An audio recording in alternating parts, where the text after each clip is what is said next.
My next guest is a movie queen whose peekaboo hairstyle became a national fad. She left Hollywood at the height of her career and never returned. Her autobiography, Veronica, which is just out, I believe, tells how she succeeded and also how she failed. And it's an interesting document about what can happen to a person in Hollywood. Will you welcome, please, Miss Veronica Lake. This photograph, for some reason, I don't know why I remember you more this way. This picture on the back of the book. Do you remember what you were thinking when you posed for a photograph like that? I think that was the original Lolita, whatever you want to name, that was it. Yeah. That was 17. You were 17 at that time? This is 48 now. The one thing I do Now I can giggle. Yeah. You know what I want to know most, and I never asked you this. I met you one time before, and I forgot to ask. Is it true? Well, you can ask it. I won't guarantee an answer. I'll ask it. Is it true that Alan Ladd had to stand on a box because he was short and they had to dig a trench? No, I had to stand on the box to be taller than, but depending on the angle of the camera. Yeah. But for many of his leading ladies, he had to stand on a box. Well, I'm only 5'2". He was 5'8" and a half. Yes, so but for I some got of to them... wear flat-heeled shoes with him all the time. It was lovely. What's your height? 5'2". 5'2". And what was Alan Ladd's actual height? 5'8" and a half, which surprises people. Oh, yeah. Because they think of him as being much smaller. But he was beautifully put together, but small-boned. And The Blue Dahlia, was that your favorite film with him, or your favorite film of all? That's the one I always think of when I think of you, The Blue Dahlia.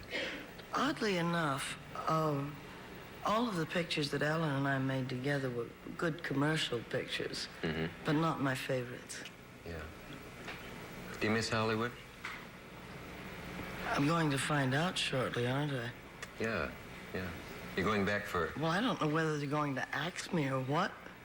After they read this book, that was a yerk. You know, I've already said I'm going to look through that airplane window and say, are they welcoming me home with open arms, or they're ready to have the guillotine after me? Were you as cool in those days as you look in these photographs? You look like the coolest person in the world. I think about the only thing I could say about that, I probably, and I didn't have that expression at the time, but I was probably the original teeny bopper. Really? Because I was so frightened. This was the facade of the coolness, the cold, and the whole bit, that I think rather than a sex symbol, I was a sex zombie. Yeah, what a strange phrase. Sounds like a drink made with an oyster or something. You know, this hairdo, which was at that time the most famous hairdo in the world, was imitated a lot, and then it got involved with the U.S. government. Can you explain how that happened? That took an act of Congress, too. Surprised they didn't deport me by an act of Congress. But this... You know what I'm referring to? No, yes, I do, love. This truly happened, that during the war years, with the long hair and the factories and the whole bit, everybody imitating it, they really did. They could snatch themselves bald-headed. In machinery. They didn't have some way of catching it back. Yeah. So I really had to wear my hair in every style so long as it wasn't hanging loose during the war. And there's a picture of you in the book working with some machinery, the way the girls did who worked in the defense plants to show that it was... That was done as an advertising or PR or whatever, saying this is what can happen to you. And they made it legal that you had to wear the little visor caps, but they had a snood in the back to keep their hair in. Yeah. And believe it or not, right now, if there weren't 10 cans of lacquer on my hair, it would be over here. You mean it never got untrained from that? No, it's by Mother Nature. It has to do with your part or something, you explained once. No, it's a natural break in my hair. It goes there. It's just a natural break in my hair. Yeah. If I get out of the shower, you'll be sopping wet the minute it's dry. And I'm going... When we come back, May I tell you a funny about a show that I did the other day? Will the real one stand up? Yes.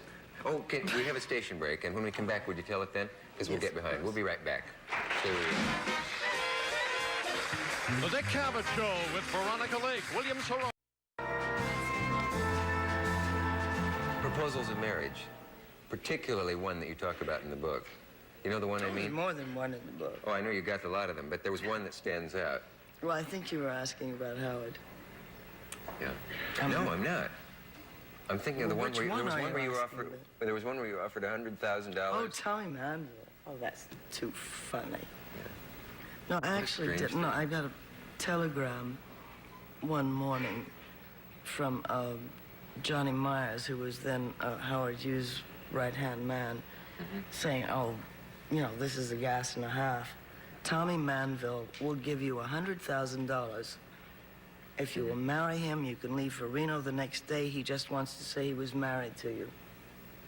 But I had a lovely 3-year-old daughter at the time and very altruistic. Yeah.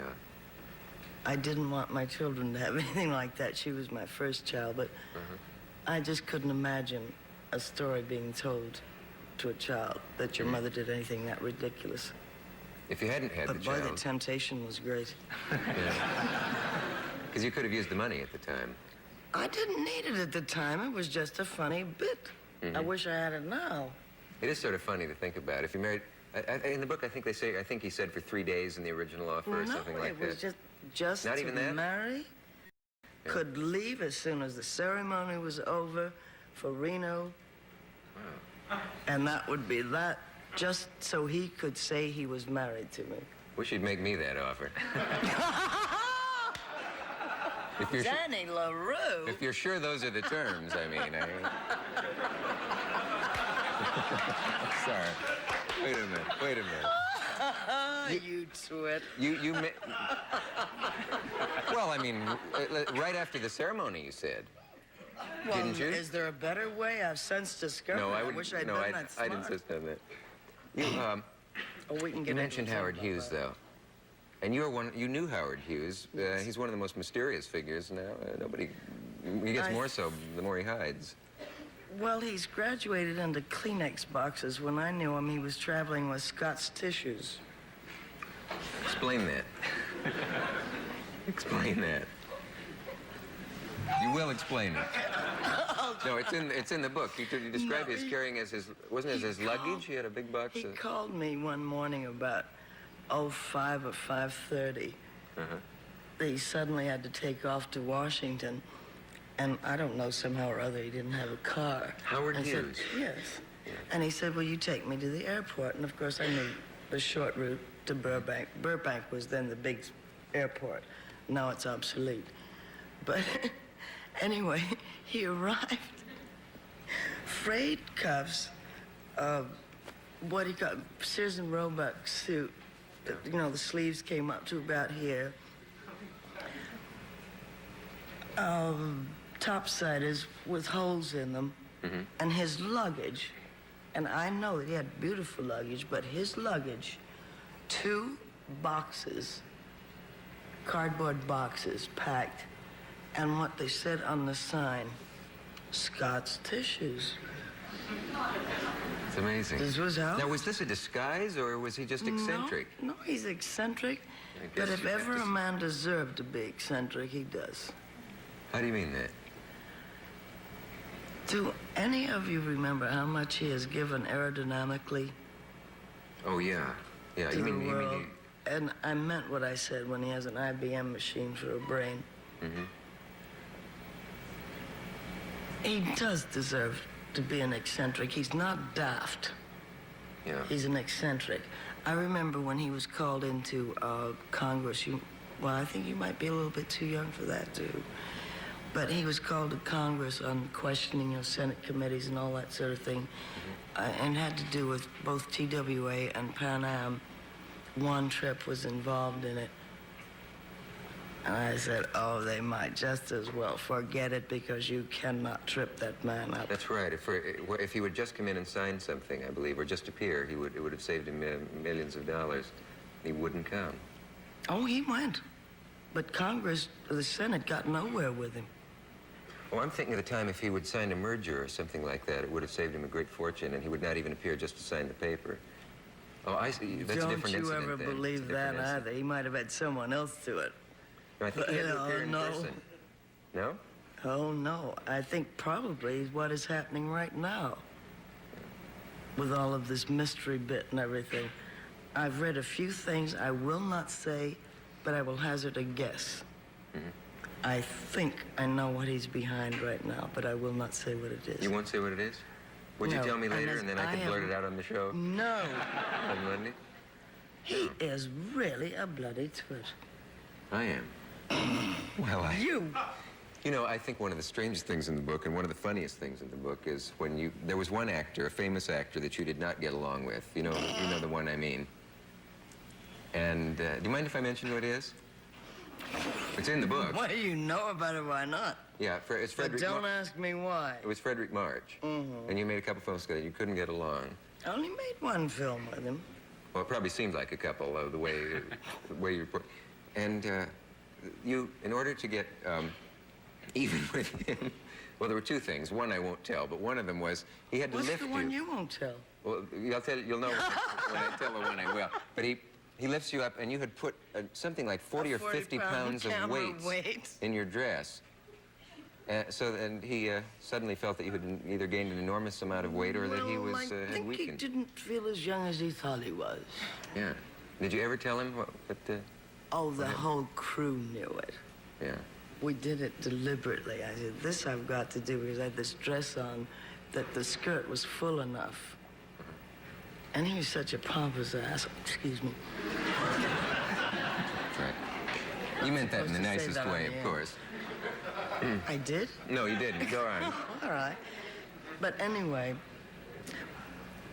I'm sure the crew, every cameraman here will know this.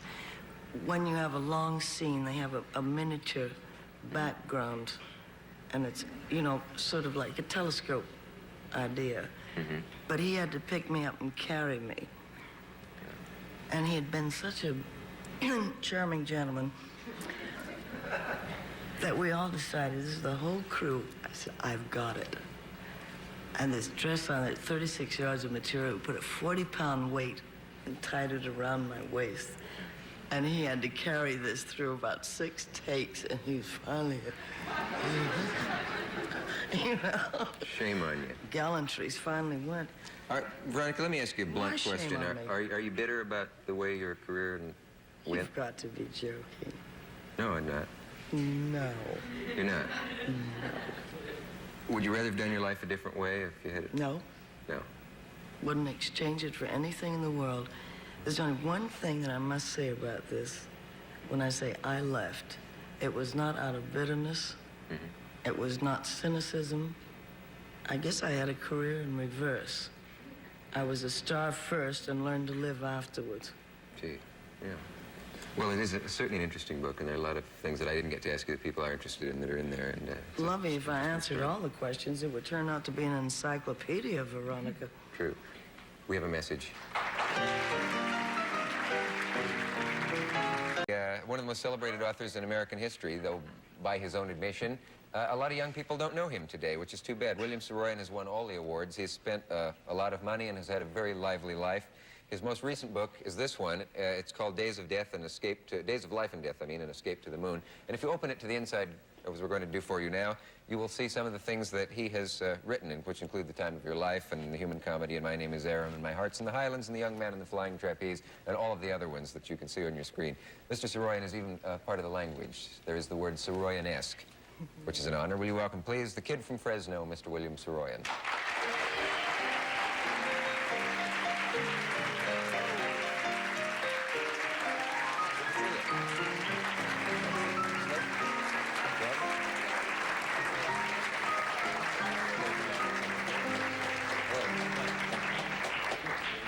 Have a chair, sir. How sad it is, how laughable, for a full-grown man, an old man, to hear a few kind words. Thanks.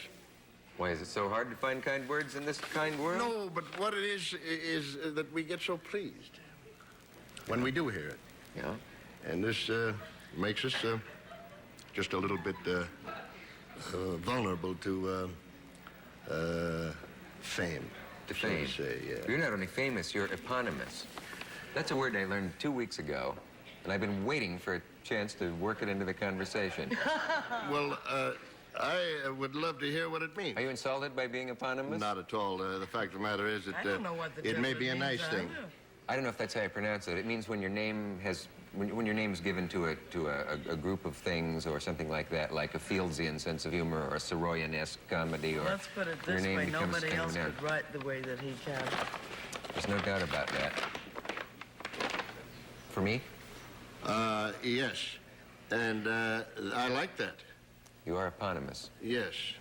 Sometime later I'll jot it down so that I can use it. Okay.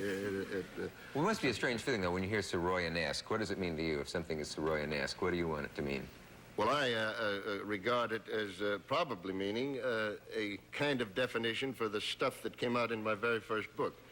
26 short stories. The idea was to make each of them a demonstration of the fluidity of that form, how it wasn't a fixed form.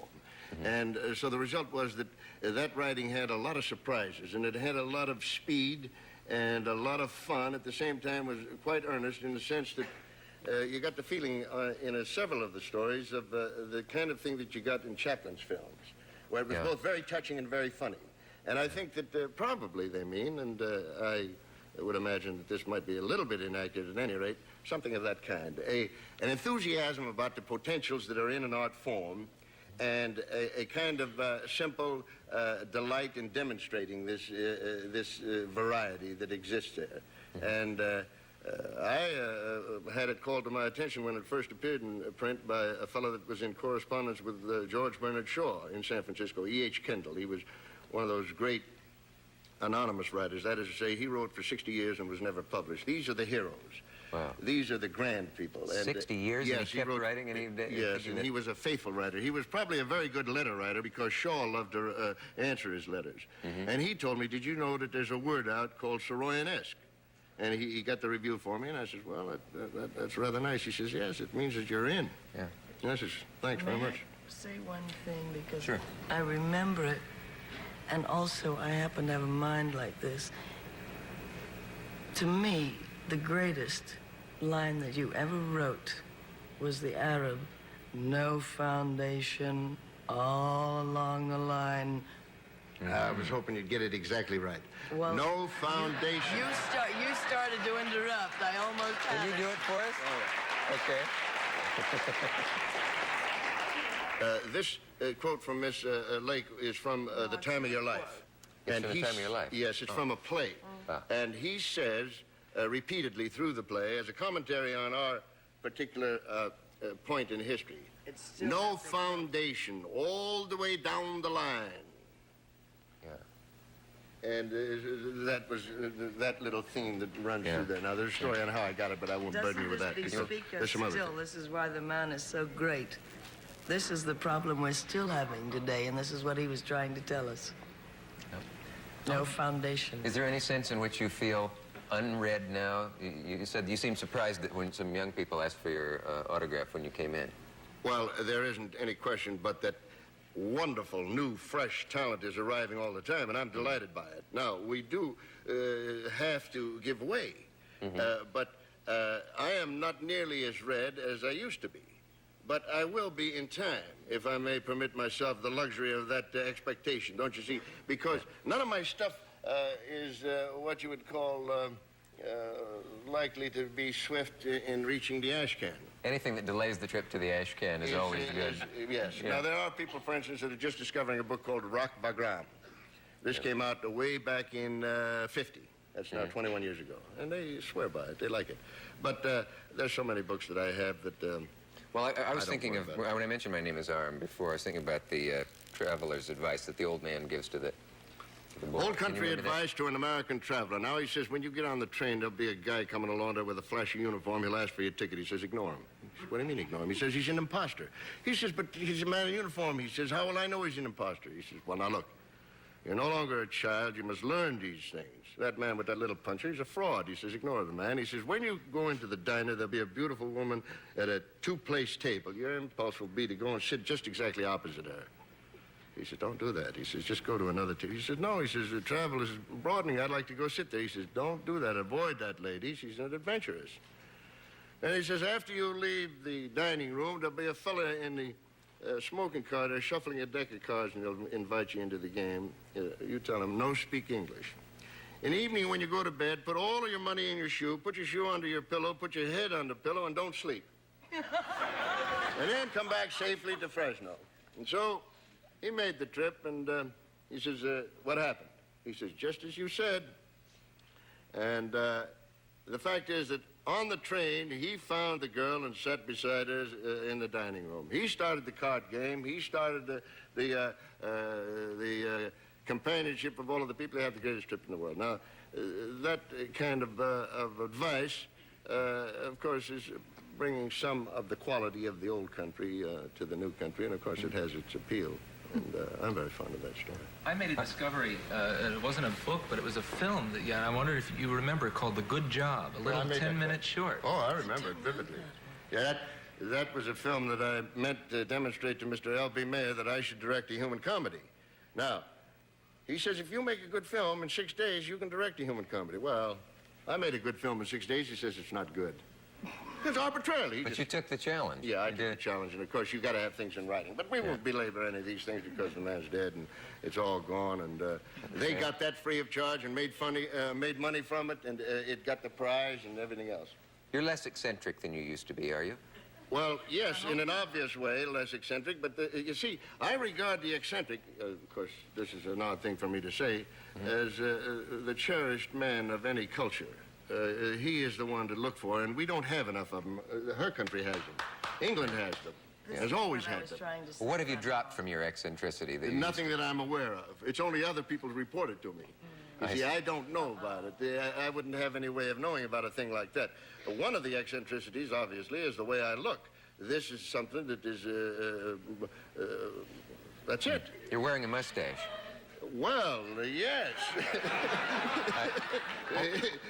Almost the moment you came out, I noticed you were wearing a mustache. Yes, I mean, my daughter says, Pop, let me just take 2 inches from it. I says, honey, the whole thing is 2 inches on each side. If you take 2 inches, that isn't it. Wouldn't be you without that. No, I wouldn't mess with any other kind.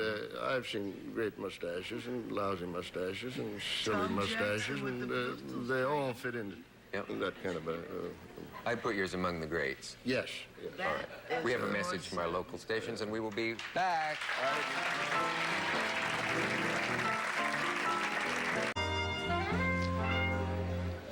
My next guest spent a couple of years as a house guest of the communist government a while back, but the interesting part about that was that it was his own house. They would not let him leave his room, which was 8 feet square. Incredible story of solitude, and the fact that he managed not to go out of his mind, I think, is amazing. His name is Anthony Gray. He was the Reuters correspondent in Peking when it all happened, and he has written a book about it, which is grim in many ways and somewhat amusing in others, and it's amazing that it can be, that there could be anything amusing about this experience. It's called Hostage in Peking, and its author is in the wings at the very moment. Will you welcome Mr. Anthony Gray?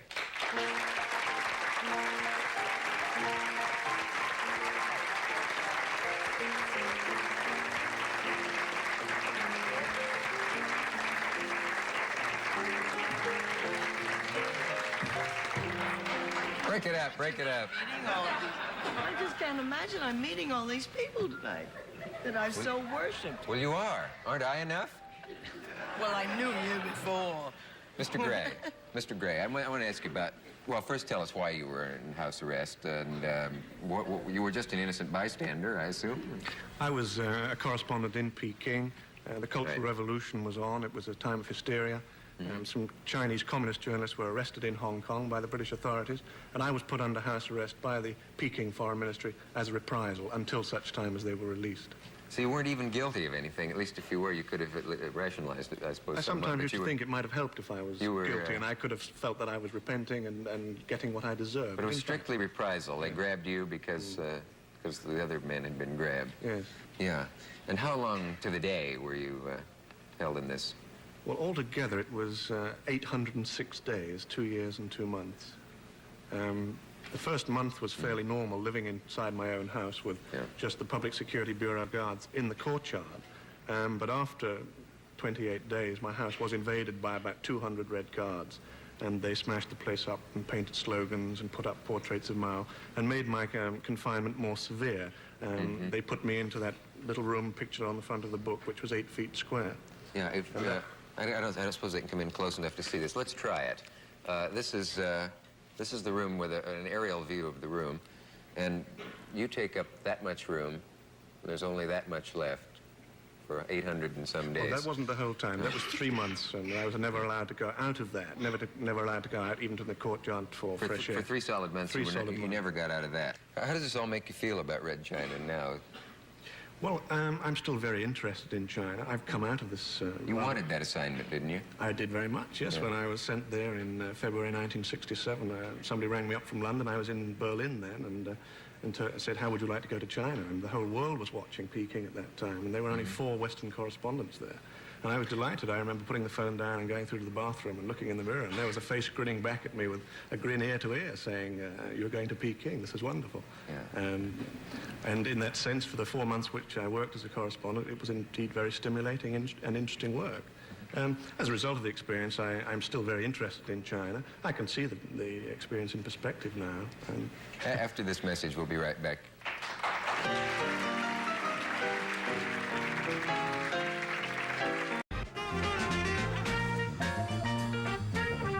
What's the toy you have and you told me about? Well, this is something which perhaps illustrates very clearly the way the Chinese live in an atmosphere of total propaganda. This is a little red guard with his little red book of Chairman Mao's thoughts, a red star on his hat, and he's got his foot on a snake which represents the President Liu Shaoqi, who was Mao's main opponent during the Cultural Revolution. And this is given to Chinese children in their cradles, and this allows them to learn the political lesson involved in this little symbol, and it squeaks. So that even in the cradle, they begin to learn their political lessons before they can speak, practically. Yeah. This illustrates the atmosphere in China today. How do you feel about the saber rattling of Red China? Are you frightened of them? I think you have to look at this very clearly. And what China says in its very wild and militant words is very different from the very calm and pragmatic way in which it conducts its relations with foreign countries. There's this great difference which should always be borne in mind. I'm so fascinated, but I was in London when you were released, and I saw you so much on television. This came, both of you have come as a complete surprise. But you said something that I think should be clarified because it is so true, but to have a strong enough mind and compassion to say it, you look at both sides. You're not condemning anywhere. No, I think it's important in this situation to say clearly what happened and why. It was a special situation. There was a special atmosphere of hysteria in China at this time, and I try in my book to give the full story from both sides. I don't use it as a condemnation of what happened to me. I wonder if that's what helped preserve your sanity. Well, I think I was a reporter, and while I was in this situation, I realized it was a good story, and I sort of stood off and looked and saw this man in solitary confinement, perhaps almost with a split personality. I think you were lucky that you were a writer. I mean, if you hadn't been a writer, you know, thinking of it perhaps in even a book term, or the idea of being able to keep a diary. I think this was very important. I've always been a reporter, and I thought, well, here I am with a good story, and what's more, it's exclusive. How do you feel about China? Do you like Chinese food to this day? Can you face... As a matter of fact, I do like Chinese food. And only today I had lunch in a Chinese restaurant here in New York, and I enjoy it very much. If you would like to know more about my guests, they each have a book, I realize. Veronica Lake's book is called Veronica, and your book is called Days of Life and Death Escaped from Mr. Soroyan, and your great book is called Hostage in Peking, Anthony Gray. Mr. Matlin's book is called Movie Comedy Teams, and mine is called I'm Out of Time, and we'll see you Monday night. And good night. Good night.